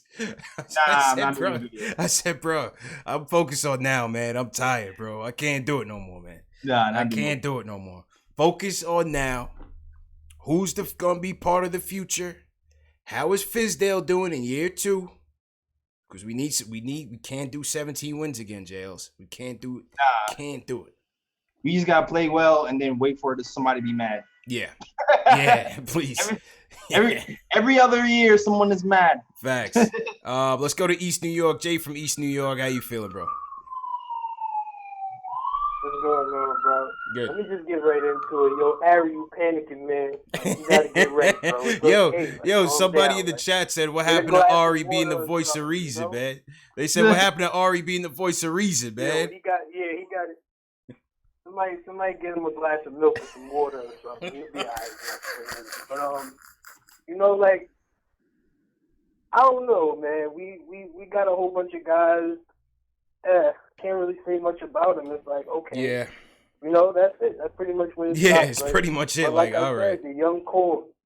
Like, let's just focus on the young core. Who gonna step up? You know, who gonna be the guy? And stop hating on Frank, man. Like, let's just give him next season. Let's see what happens. Like, if he don't get traded, like, can we see what he do next season? Like, of course, he might do something next season. Jay, I've been waiting, man. I've been waiting. I want the kid to succeed. But I just feel like the writing is on the wall that the organization is throwing guys ahead of him every single time. But look at D'Lo. He was an all-star, 4th year. Come on. Frank in his 3rd. Let's see. Maybe something might happen. Maybe he might wake up. You know, like, people wake up and they grow. You know, he might feel like he might have to really put some work in now. You know, like, they bring in Elfrid Payton. Come on. Out of all of those signings, Elfrid Payton. I mean, Elfrid Payton is what you would think Frank should mold his game after. He's better than Frank. He's better than him. Yeah, but he's a fringe. Like, yeah, he was just about to be out the league like half a season ago. So I don't really know about Elfrid Payton. We're gonna see about that. We're gonna see. The young core, man, just focus on them young guys, man. RJ, Kevin Knox, Mitchell Robinson. You know what I'm saying? My guy ISO. Let him cook, you know, just let him come to the bench and drop 20 every night, you know what I'm saying? Hopefully Knox still out. You know, just focus on the young core. Okay. Like, stop panicking and talking about 2 and 3 years from now. Like, none of that, no. Like, yeah, we gotta focus on now. We don't know what we got. Let's just focus on now, man. We missed out, but the Knicks is actually good. We didn't overpay. We didn't do none of that. You know what I'm saying? We didn't get no marquee guys. Okay. We had our hopes up. We thought it was the year. Every time this happens with big free agents, Knicks fans is like, all right, this is the year. Yeah. You know what I'm saying? So I understand the letdown, you know what I'm saying? But after 10 minutes, you'll be all right. You know what I'm saying? Just look towards the future. Like, let's see what these young guys do. Next season, the NBA is not going to be the same. Personally, I feel like, and I want y'all to remember when you heard this, I don't think the NBA is going to be shooting that many threes next season because the Warriors, like, it's just Steph now. So, like, there's no need for the NBA to be moving and shooting all of them threes like that because the best team in the NBA won't be shooting a lot of threes. You know what I'm saying? Like, I don't think. I mean, I appreciate the coach. I mean, I don't think that means it's gonna end. I just think the Warriors dynasty is on hold, but I feel like it's still trending that way. We're going small ball, J.Ellis. We're going small ball, positionless basketball, 1 through 5, and you got to be capable shooters, stretching the floor, spreading the floor, and then making it a more offensive game. All the defense that used to be played back in the day, they're scrapping all of that. Yeah, it's all about offense. They want it to be more offense. You know what's funny too? The funny thing about it is when I look at the form of DSJ and Payton, I kind of still feel like Frank, when it's all said and done, will be a better 3-point shooter than those guys if he's given the opportunity to be not maybe not a better offensive play all around, but a better 3-point shooter. Yeah. Listen, I'm not gonna sit here and tell you he's a bum because like my guy just said. You got to give him time. Like, look at D'Lo, right? D'Lo they were cold on him 2 years ago, and now he's the hottest thing smoking. Now he was able to get a max contract. Went to Golden State, which now they're saying J.Ellis, they ultimately are going to trade him. So that's interesting as well. But you know, I just feel like from the time Frank got here, they never prioritize. It's always been seen as the fill pick. Let's bring in Trey Burke. Let's bring in Moutier. We're gonna get you right, kid. Let's bring in DSJ. Now let's bring in Elfrid Payton. When is Frank gonna assert himself as the guy? When is he gonna get healthy enough? When is he gonna show that he's confident enough to take the reins and not thinking out there and just, you know what I mean? And for people saying what words that coming from J.Ellis, just look at Frank Ntilikina's 3-point shooting numbers when he was in Europe. Look at Frank Ntilikina's free throw numbers versus DSJ. And then also look at the people who are bad at free throws and good at 3-pointing. It's not a lot of those. Which is why I'm saying I can see Frank's 3-point shooting specifically being better than DSJ's at the end of their career. Right. Well, time will tell, man. Time will tell. I'm rooting for the kid. He's going to be playing in the French, it was the FIBA or the French League? What's he playing in this summer? It won't be Summer League. He'll be in FIBA. He'll be in FIBA. Yeah, he's playing with the French team. All right, let's go to our guy, Will from LI. Wants to talk about the plan for the future. What's going on, Will? How you feeling, bro? What's up, CP Jones? How y'all doing? What's good, man? Yo, listen, man. Let me tell you something. I feel Ari because I was feeling him. I was all Ari yesterday after it happened.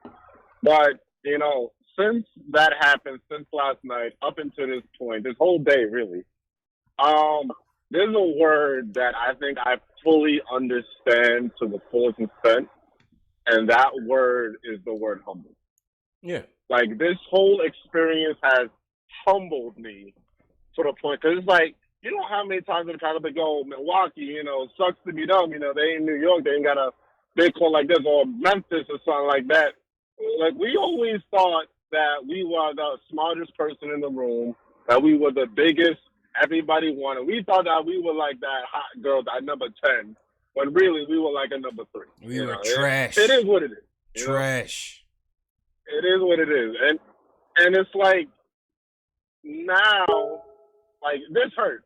And it something like this ultimately had to happen. Not that it didn't have to happen. No, God, it did. I think it did, though. I think it did. I think it did, because it continues to reinforce to Mills, especially, that you cannot shortcut your way through this thing. Stop chasing free agents. We need to create our own guys. Yeah, that's part of it, man. We need to create our own guys. It is part of it. It is part of it. And ultimately, you know, I just like you guys said earlier in the show, I really appreciate you guys, you know, with the information, because yesterday after I went to the bar, my phone died. So I wasn't even seeing the other updates. Then, you know, I plugged in my phone or whatever. And then the whole thing with the Dolan thing came out. Let me tell you, that petition you were talking about, I signed it. I'm not going to lie. I signed that petition. I was pissed. Yeah, I was pissed. I was like, I was pissed too, dog. I'm like, don't let me catch you in no drunk alley, dog. You know, but, you know, ultimately, listen, man, it is what it is. We just got to build. We got to rebuild. And just with the signings, I think everybody got an issue with at least one of the guys. Yeah. I'm okay with most of all of them. With Randle, I'm a little worried just because, not to say he's like Zion on some dumb kind of stuff, but like in Duke, you know, Zion was there clogging the paint, and I don't think we saw the ultimate RJ. That's what I'm worried about. I just hope he stretches a little bit. But for me, the signing I hate is Bobby Portis. I'm gonna be seeing that man's eyes in my dreams for like damn months, man. So that's the only one I don't like. But either way, man, I'm gonna let y'all go. We're gonna be salute, my guy. Keep it's gonna take a long time. It's easy to strip down. It's easy to strip down, but it's not easy to build it back up. Let's see what we can do. Let's see what this front office can do. There you go, Will. Appreciate it. Will said he signed the petition, J.Ellis. I'm not gonna lie, yo. Cool. I turned my phone on and I saw that. I was mad. Man, so many people sent me that. I was mad. I just said, bro, I don't have time for this, man. I don't have time for this because it's not gonna work. All right. You want to boycott, you boycott with your money, man. That's when any movement, sports, politics, life, anything, you boycott with your wallet. The problem with the Knicks, there's people all over the world that want to come see that team. 17 wins. J.Ellis, remember when me and you went to the last game of the season, bro? Oh, yeah. And literally, you look to your left, you look to your right, up and down. No one spoke English. And when I mean no one, me and J.Ellis were literally surrounded. No, nothing wrong with that. It was cool.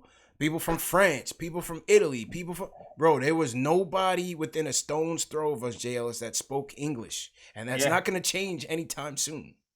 You know what I mean? The father and son that's coming to New York for Christmas from Estonia, that's staying at the Plaza Hotel, they're not shucking to Brooklyn to go to Barclays Center. They're going to the Garden, man. They're going to Radio City. They're going to Rockefeller Center. That's always gonna be there. It's part of this. It's part of the city. Yeah, part of the allure, part of the city. It's part of the allure. So I mean, that's why I just like, we can only control what we can control. The billionaire owner will leave when he's ready to do so. At the end of the day, we need to control the players that we bring in. That's a fact. I do wish that he would really like go above and beyond and mend that Charles Oakley thing, though. That's that one thing I wish you would. Well, I don't know. It's a tough call. It's a tough call, you know? It was just I think it was just something, you know, that was handled poorly on both sides. Clearly, Oak was antagonizing them, and clearly Garden Security overreacted to the whole thing. Everybody overreacted. You know what I mean? Oak wasn't just sitting there and Dolan looked at him like, yo, get out. Obviously, you know, everybody was wrong. Both sides were wrong on that. But I think, listen, if Spree could come back, anything's possible. I think maybe the Oak thing was a little bit uglier because Spree didn't get thrown out. Yeah, that was a little. Yeah. But when they traded Spree, boy, and he came back in that Timberwolves jersey and looked at Dolan and grabbed his joint, you know, gave him the fingers. It was ugly. Yeah, it was ugly, man. It was ugly. It was ugly. So it is what it is. Hey, and for those who, I said Frank 3-point shooting, that was in Europe, not in America. When he was in Strasbourg, he shot well. He shot 40% or something. Okay. 40% from three. Okay. Shout out to everybody in the chat once again. We got 1,400 going well. Let's hit that thumbs up button for you boys. Please share these videos on your social media networks. Let's salute some super chats. Frank Wilson, thank you. He says, do you start Payton or DSJ? It's a good question. Let's see what training camp has to say for it. Can be a bachelor? I mean, floor general scorer, man. General, or the scorer. Yeah, but how much of a scorer is DSJ? Well, yeah. Well, I mean. Neither one shoot particularly well, but who's more athletic, right? I guess you're gonna say DSJ. DSJ, like what's his free throws are trash, like you said. Yeah, his free throws are trash, but DSJ scores what, like 7 more points a game or so? Check that out. Check that out for me. I'm gonna run through the rest of these super chats. James Howard, thanks for the super chat. He says, feel like the building of a team. Weaknesses addressed, mix of youth and vets. It's a slow process, people. It doesn't happen overnight. It never does. Frank Wilson, appreciate it. He says Ari sounds like an angry ex-girlfriend. Yeah, man, I was talking to Ari all day, man, on all channels. I had to calm him down, man, but I think we got Ari off the ledge. We got him in a safe place. Clarence Barrow, 90 seconds. Disregard the countdown. Survey Frost says, I like the new core. Let's build on it. Let's see where it goes. Yeah. Steve Stark, Realtor, appreciate it. Steve, he says, be resilient. And be resilient, Knicks Nation, in parentheses, and Ari. They knock us down, we keep getting up. They never stop getting right back up. That's it, man. Couple people bounce to Brooklyn. It is what it is. Sayonara. Phantom Noir, appreciate the super chat. Savage Reese says, this is an important year for DSJ. Totally agree. Hell yeah, man. This is a big year, dog. Big year of training camp. He's averaged 14 and a half for his career. Yeah. Last season, 13.6. Keep in mind, half of that season was next to Luka Doncic, and the other half was when he was with the Knicks, new offense. Okay.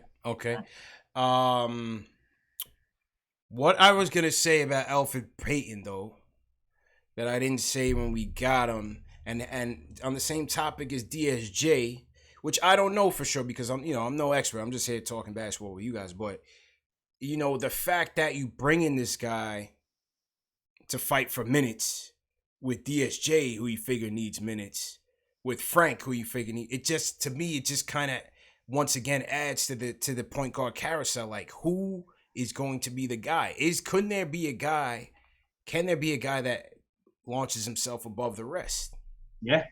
That's going to be the key question. Who is going to establish themselves as the point guard on this team without question? Point guard. I don't know. I don't know if it's going to be without question. I feel like it's always going to be a question. It's always going to be a question. It's always going to be a question. Which makes it hard to pick a direction. Exactly. So that's why, even though I do like Elfrid Payton, which is why I was like, oh man, maybe we should go with DSJ. Yeah. Personally, I do like Elfrid Payton. Right. I agree, man. All right, let's run through some more calls. Matt from Charlotte. I want you to talk about the signings we made. Matt, how you feeling, man? Just keep it as quick as possible, bro. So what's up, CP? What's up, JL? How you doing, man? Hey, the first thing first, I seen in the chat, they said Frank is going to be a backup in the Big Three. That shit crazy. Yeah, who said that?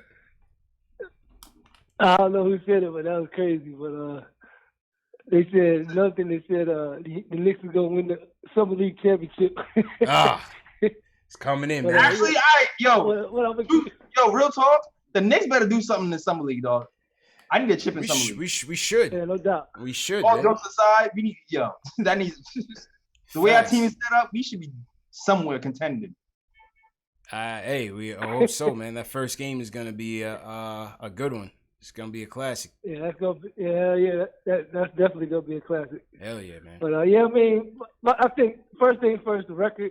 I think 36-42, and that's with our health, and it's up to Fizdale. Mm-hmm. If Fizdale can coach good, I think we make the playoffs.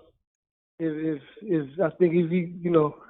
obviously if we get injuries, that could definitely dampen the season. But okay. I mean, and next thing I want to talk, I think we missed out. I think all the signings was pretty good except for I wasn't crazy about Wayne Ellington and Taj Gibson. I thought Taj Gibson was in the Big Three for real. Yeah. That's what I'm saying. Taj ain't been nice in Chicago days, but I think it's more to Taj than just playing. And I think that's important.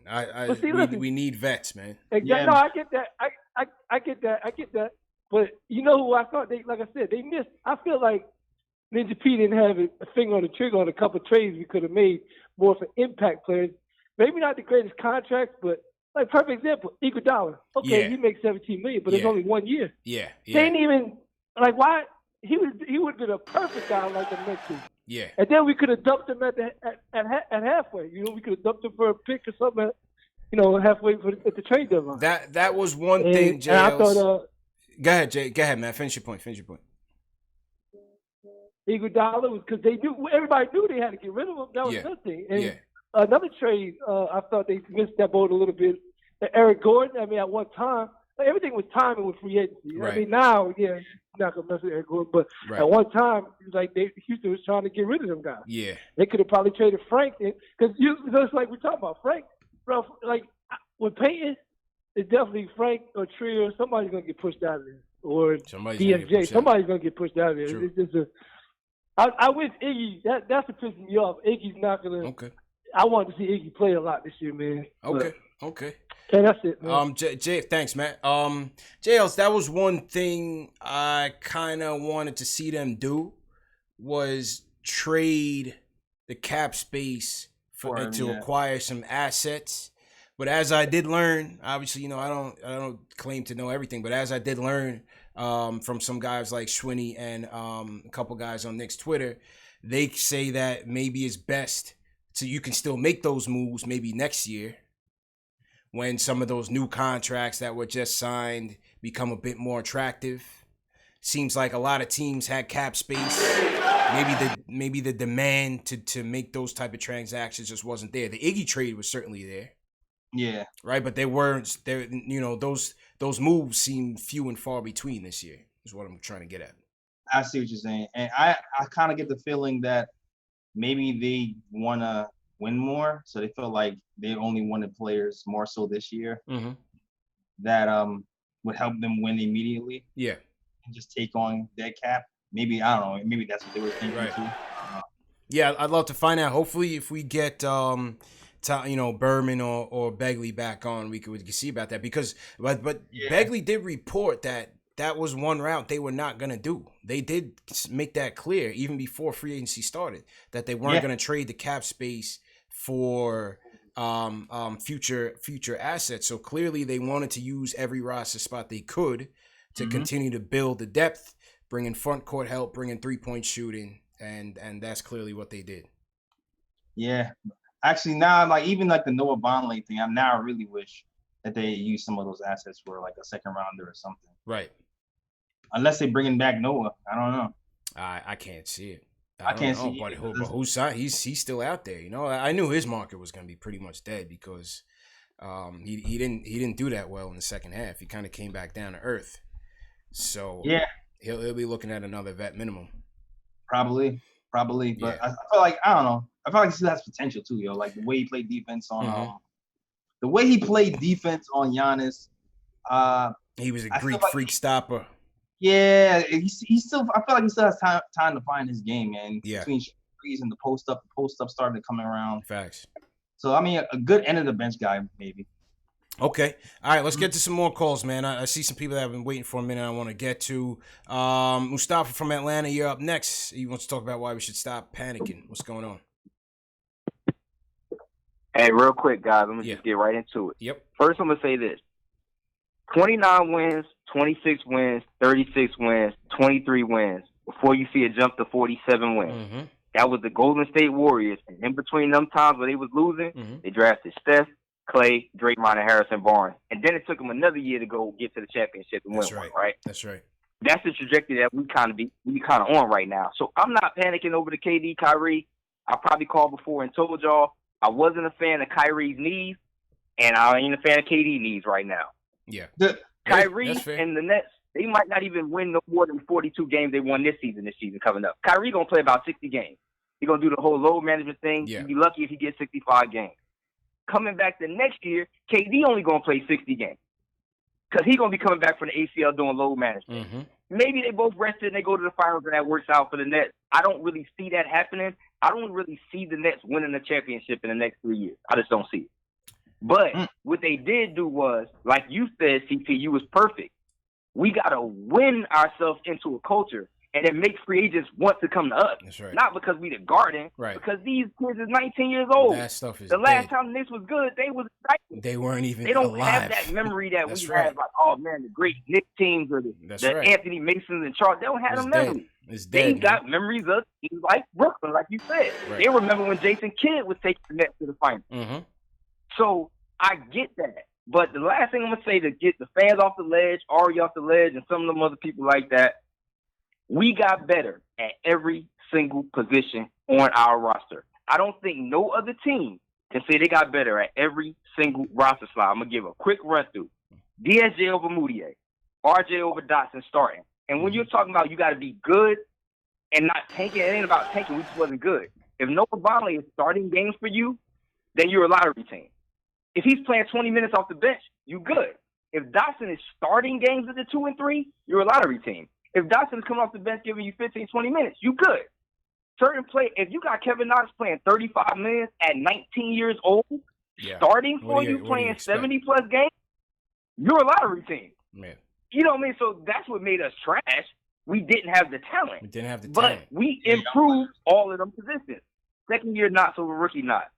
Randle over Vonleh. Second year Mitch over rookie Mitch. Second year Tree over rookie Tree. Payton over Ntilikina. Portis over Super Mario. Taj over Lance Thomas. Bullets over Henry Ellington. Wayne Ellington over Jenkins. Third year Dot. Stokes Dame Hardison in it. I still wanted to bring Lou Cornett back. We need a big that can shoot.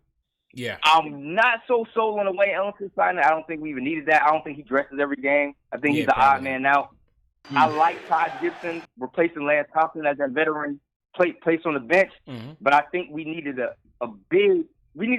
backup center for Mitch that could stretch the floor. Yeah. Brooke Lopez would have been ideal. Yeah. somebody like him. Portis can. So now I think he's in that center.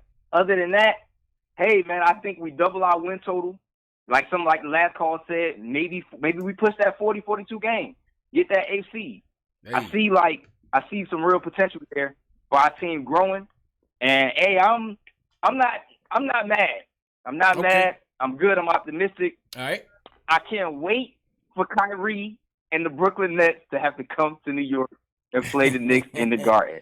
That's what I can't wait for. Oh man, Hey, I gotta wait like 3 years for that one, man. Appreciate it, Mustafa. He hit it on the head with the roster additions. Definitely upgrade. That's a fact, man. It's like, listen, when you have everybody on your team who's a first and second year player, you're not going to win a bunch of games. Yeah, that's facts. That's just like facts. have a whole squad is like this is the first time they ever getting that many minutes or minutes at all. Yeah. 40 wins. I don't know, Mustafa, man. I don't know, dog. I was with you until 40 wins. Then I hit the detour, J.Ellis. Then I hit the exit. Like, you know what I mean? This is my stop rate. I had to 30. I say 30 to 40. I say 29.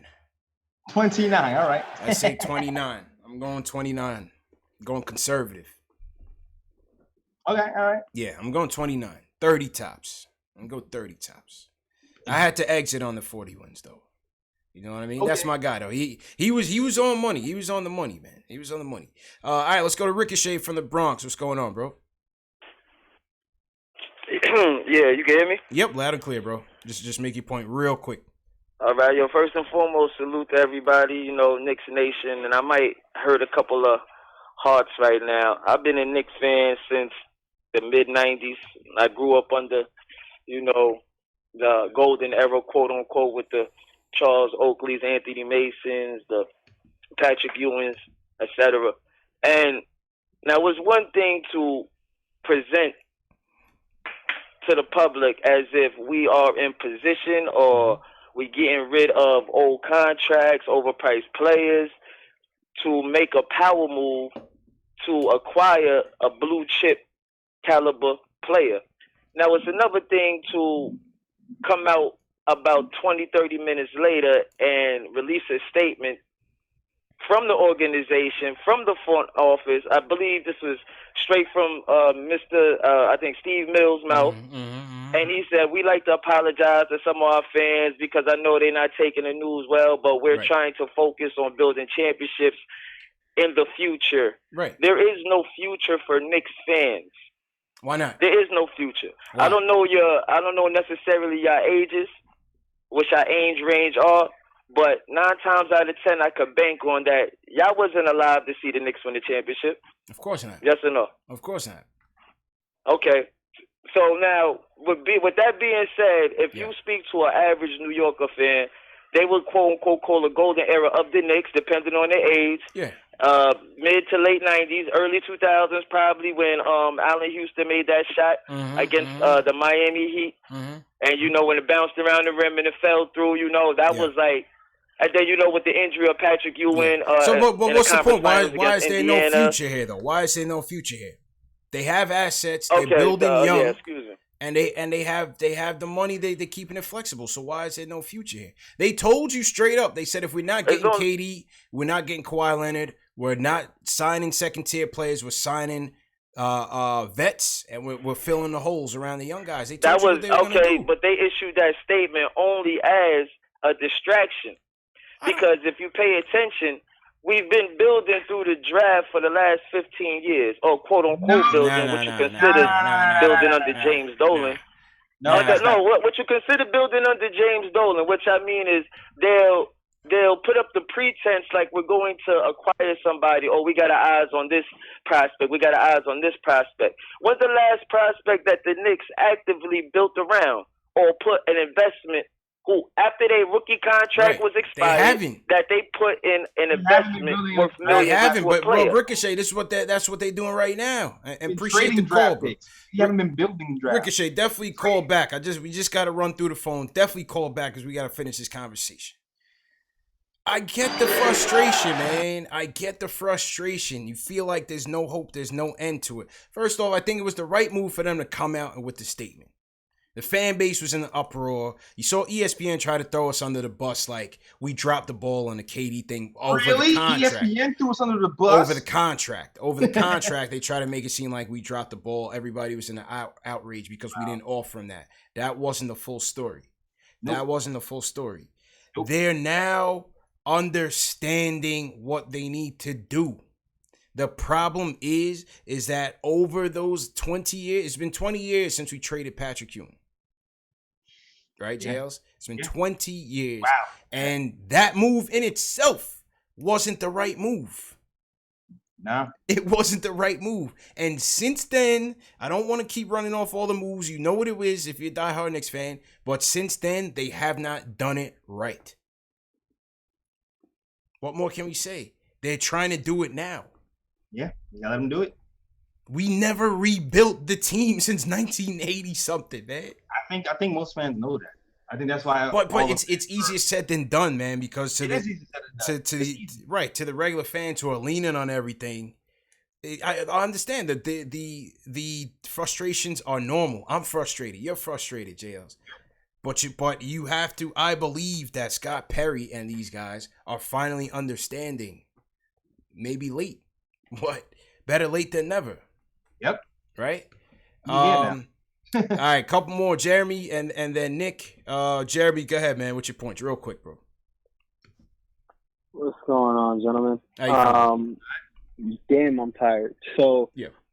Real quick rundown on this fucking free agency is like everybody's really panicking right now because ESPN for the whole last season has been building off of the fact that this is Knicks' opportunity and it's hit or bust. Yeah. And it's like the Knicks org has been straightforward the entire time. They gave you everything that they planned to do from the very beginning to the very end. They have not denied anything that they did. Everything that they've done, they said exactly. And the thing is, you still have to put yourself in position to get these guys. The Clippers did the same thing.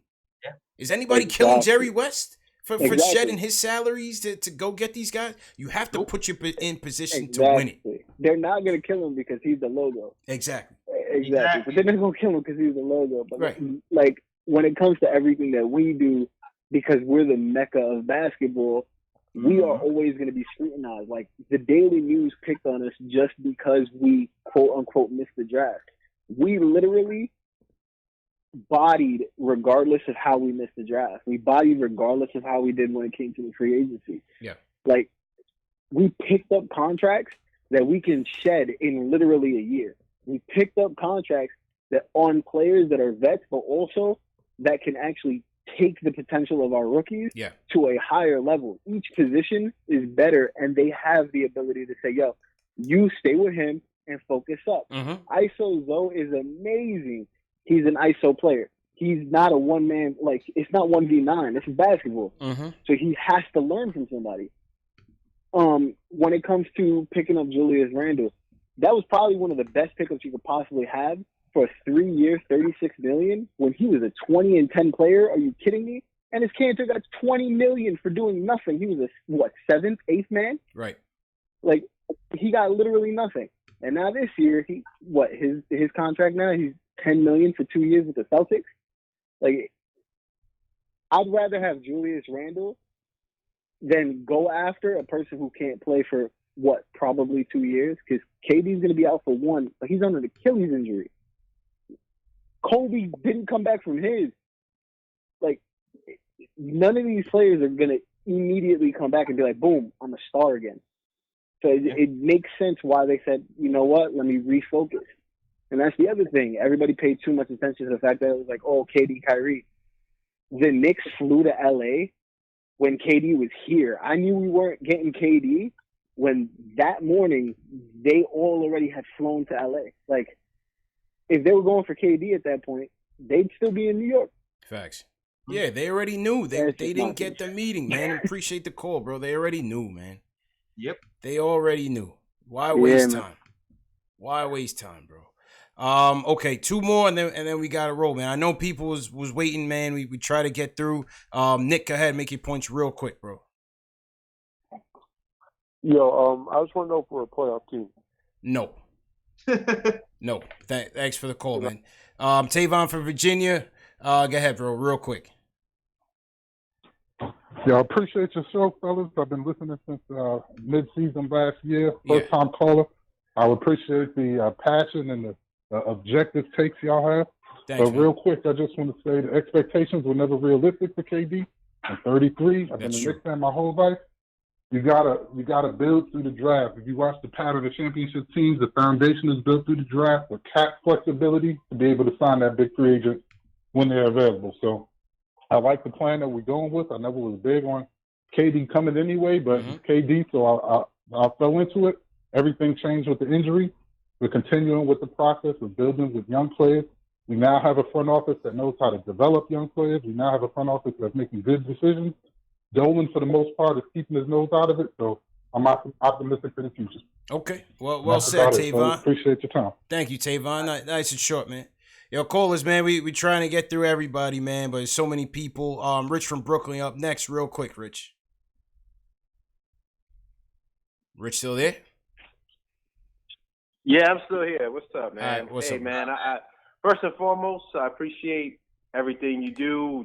Definitely your insight on everything. Thanks. I mean, I be digging Stephen A, but at the same time, he kind of just falls off the rail sometimes. You know what I'm saying? Like, that's entertainment, man. That's entertainment. You know. We taking things a bit more serious, still having a good time, but our angle is a little bit different, Yeah. No doubt. A couple of points. Number one, to the last caller's point, we ain't having this conversation if KD doesn't get injured, bro. Like, we talking about KD and Kyrie on the squad, and that's just what it is, man. But honestly, I think that with all this talk about, Kyrie, first of all, Kyrie went to a team that did better without him.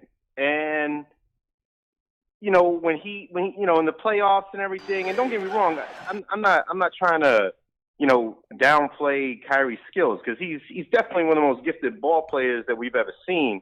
But in terms of a leadership, I just don't see it, man. And to bring that to New York, I was never sold on that idea, ever.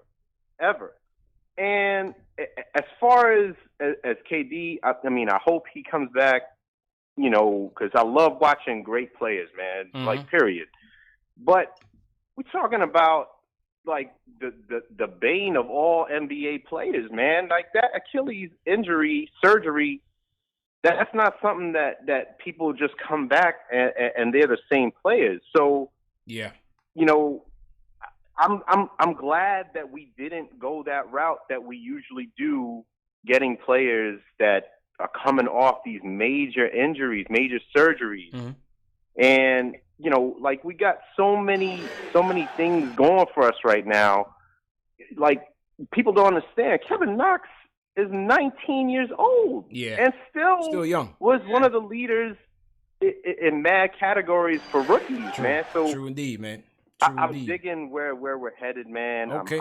I'm in the last 6 months, particularly, I've never been so optimistic, as a Knicks fan, in terms of the direction that we're going. Okay. And most importantly, I don't think that it should be about wins and losses for us. I think one of the reasons why I've been so optimistic last 6 months is because of how hard we're playing. And I think that attracts players more than anything, is just playing hard. And I think that's the type of team that we're... Well, sorry to cut you off, Rich, but that portion of it, we got to get some wins, J.Ellis. Yep. It's not just about, playing hard and looking good, because that's how the Nets won this free agency. If you want to call it that, but go ahead. That was for year one, CP. That was year one. That was year one. Yeah. Now it counts. Yeah. Year one was about playing hard and progression and developing the youth. Year two is still more about developing youth, but it's a lot more about progress. Yeah. Seeing the fruits of the labor. Absolutely, man. And that doesn't mean playoffs either.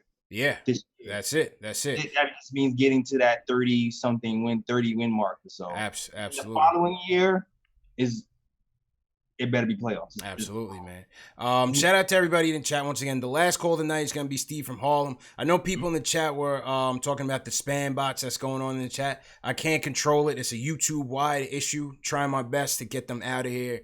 But it's a YouTube-wide issue. It's on every live stream. It's happening. So, Steve from Harlem, you're the last caller. Steve, how you feeling, bro? What's good, fellas? Thanks for taking my call. I just want to make a super quick point. The last few callers have been right on point. You got to feel good about the direction that the franchise is going, and you got to tune out all the talking heads, all right? Yeah. The hate is always going to be there. I happen to live in Golden State for the entire rise of that team. I witnessed it myself. Yeah. I lived there. You got to be patient. The media there is different. The media here is different. And this whole narrative with Dolan, I don't buy it. You know why? I'll give you one simple fact. The New York Rangers, the New York Knicks, same owner. Yeah. Completely different narratives. Yep. All right? Completely different. Different spectrums. I mean, riddle me that. It's true. Just riddle me that. It's Be patient. We are in the best position we have been in 20 years. I'm 40 years old, third generation Knicks fan, and I have never been so hopeful in the last 15 years as we are right now. So I say, chill, relax. I'm not going to get into the roster moves. I'm not going to get into any of that. All I'm going to say is the hate is going to come. Let it all bounce off of you. Dress yourself in butter. Do whatever the F you got to do. Let it slide off, the Rangers. Just look at the Rangers and look at the Knicks. I don't buy none of these talking heads. Yeah. Oh, no, I don't Dolan is not perfect by any stretch of the imagination. He's not. That's right. But he is not as inept as they make him out to be. Look at what the Rangers have done. The main issue was he hired the wrong guys before. That's right. That's it. He hired the wrong guys. And then we threw our money at Phil and thinking that he was going to be the savior. Fine. It didn't work out. You can't put that on Dolan. You can't call him cheap. You can't lambaste him for, doing due diligence. Yeah. All right? It's true. Just think Rangers, think Knicks. Just keep it that simple. Okay. Tune out the noise. We're going to be fine. We're going to be fine. And thank you for taking my call. Thanks, Steve. Thanks a lot, man. To the callers that we couldn't get through, my bad. We get a lot of calls, obviously. That's a good thing for the show. The show's getting obviously some good response, and we appreciate that. We definitely appreciate all of the reactions. Maybe some days, J.Ellis, we just got to go straight calls. You know what I mean? And take some more time, but we try to run a show too, keep it balanced as well. Yeah. You know what I mean? Try to keep it balanced. So we do our best in that regard. But good show again, my dude J.Ellis. Go ahead and sign out, man. All right, shout out to Cody. Cody says you can mute the trolls. I don't know. Nah, it's a bit deeper than that, man. They come back like roaches, bro. Oh man, he says it's a deeper, darker. Yeah, it's a deeper, darker criminal link, man. They trying to stop our shine. They like the Knicks haters, man. Yeah, man, got it. Jeez, it's like a bunch of Yeah, man. Galvatron was about. What's going on in Galvatron? I see you, man. Tamika Pearson. What's up, Andre Brown? What's up, Delano Steele? Hideous. What's going on? I see you out here, Alvaro Rivera. There you go. You gotta let that roll. That double R Jackson. You know what I mean? Yeah, Macho Man. There's a lot. I see some new names. Okay, all right. 3-0. I see you. Jay Mills. I see you. Sammy Soso. I see Regulars. I see you. Thanks for hanging out in the chat. Crow Williams. Also, always. Thank you, Craig and Cody, for holding down the KOT side of things over here in the chat. Yes, sir. Appreciate it, man. And listen, man, salute to everybody who joined in. Hey, good show. Better days ahead. We had a tough night last night. We understand that. We understand the frustrations, but better days ahead. We got Summer League coming up at the end of this week. I will be in Vegas this Friday for Knicks versus Pelicans, RJ versus Zion. Come back to Knicks Fan TV. I will be live streaming live from Las Vegas. So I'll be there with a bunch of Knicks fans. And yeah, man, so stay tuned for the channel. Have some good content there. Share these videos on Twitter. #PostGameNYK. Share these videos on Twitter. You saw Mitchell Robinson rocking the shirt Let me throw that shirt back up there, man. The Mitch Please t-shirts are in stock at the Knicks Fan TV store. You can get yours in the video description down below. Your Mitch Please t-shirts in the video description down below. And once again, the show's available in audio format: iTunes, Google Play, Spotify, on the Knicks Fan TV. Listen to it at work if you missed it. And yeah, thanks for everybody to join in. Jeremy Maynard, appreciate it, man. Jordan, Quiet Money, thanks a lot. Salute to all the mods: TM, Above the Rim, Dave, Alex Collins, Naomi, thank you. Pat Edick, Big Timer, Steve Taines, Chris Norman, thank you. Sean Gallagher, thank you. Gregory Lee, appreciate it. Ari, keep the faith, Ari, man. We'll talk. And yeah, everybody, we'll check you guys over the weekend. I got a podcast coming up on RJ Barrett that'll be dropped this weekend, and then I'll be in Vegas, man. So just make sure you stay tuned to the channel. Subscribe, hit that subscribe button. Salute to all the supporters, man. We'll be back. Peace.